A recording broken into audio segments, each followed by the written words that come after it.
Consider this question. How many times in one day do you listen to music? Perhaps it's while you're at the store and there's some music being played over the speaker. Or maybe you're studying with music in the background. No matter where you are in life, music is everywhere. And that is for a reason. That's no coincidence. My name is Kylie Schuler, and today I would like to discuss with you music and the human brain. As a music education student, I've been intrigued by how music can affect our brains. I began studying in the prenatal brain, the early childhood brain, and the adult brain, and today I would like to share this information with you, as it applies to all of us in some way. So let's begin with the prenatal brain. I'm sure at some point you've seen an image like this one, a pregnant mother with headphones on her belly. It may be a cliche image, but it does serve a purpose. In 2013, Partanen conducted a study on two different groups of infants, unborn at first and after they were born. These two different groups were subjected to learning CDs. One group without any music and the other group with music changed after birth. Partanen recognized that a correlation was found showing that the more often the newborns had heard the learning CD, the larger the amplitude to the unchanged and changed sounds were. Continuing on to note that results show that prenatal exposure to music can have long-term effects on the developing brain and enhance neural responsiveness to the sounds used in prenatal training. This recognizes that the babies are already learning to differentiate between two different types of music. Al-Kotani in 2005 recognized a 1927 Forbes and Forbes article that described a woman who experienced fetal movements whenever the audience applauded at a musical concert, recognizing that the baby understands what it is to have music end.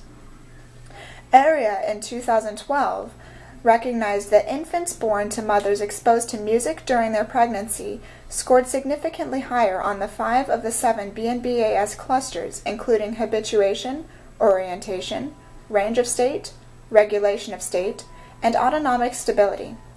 The newborns of music exposure groups also showed a significant trend towards better motor performance. This recognizes that babies are developing much more quickly than when they're exposed to music, as compared to those who were not exposed to music. The babies then grow into early childhood, and they begin experimenting with musics, banging on things, blowing on things, making sounds however they can.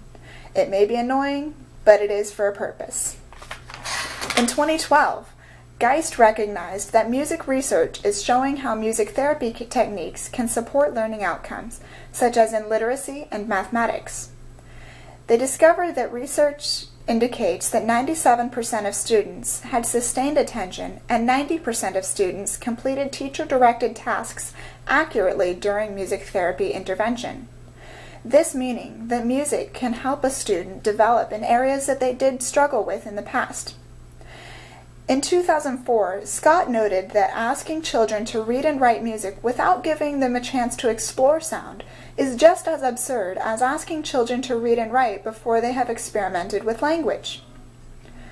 Baker, in 2008, discovered the effects of a music learning center for students. He stated that when compared to some of the more sophisticated responses, one statement of such fundamental learning outcomes suggests the usefulness of these tasks in allowing students to participate in music learning at their individual yet different levels. Continuing on to recognize that this confirms the observations of the class teacher working with this participant group, who indicated that the students found working independently of the teacher challenging, and that the centers may be able to learn about this aspect of management of their own learning.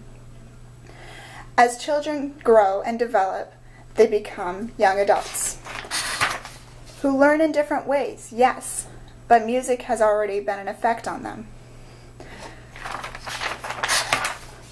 In 2013, Jacques noted a study in aviation students that recognized that students who had a history of music lessons, particularly in piano, required less private instruction. Cushbell recognized that music has been linked to aspects of cognitive performance by the so-called Mozart effect, where the short-term listening to classical music significantly enhanced spatial reasoning.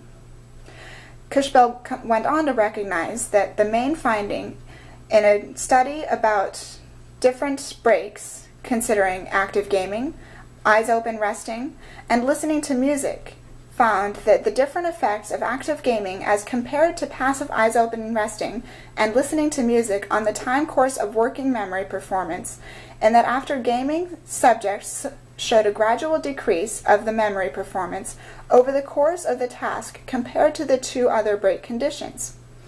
This meaning the students who video game in their breaks, as compared to students who listen to music or rest with their eyes open, tend to remember things poorly.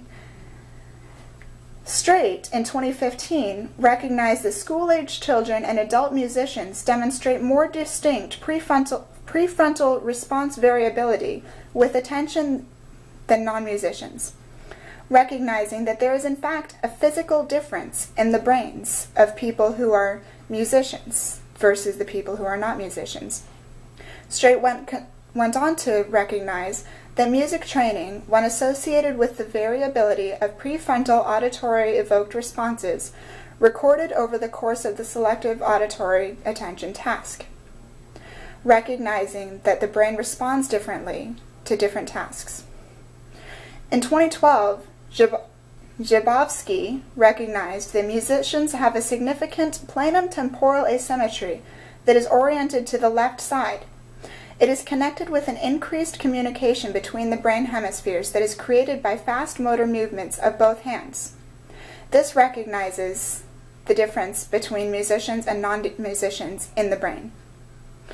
So from early birth to childhood to adulthood, music is affecting us in many different ways. So let's start to think about how music affects our lives and what we're doing for our minds when we listen to and perform music.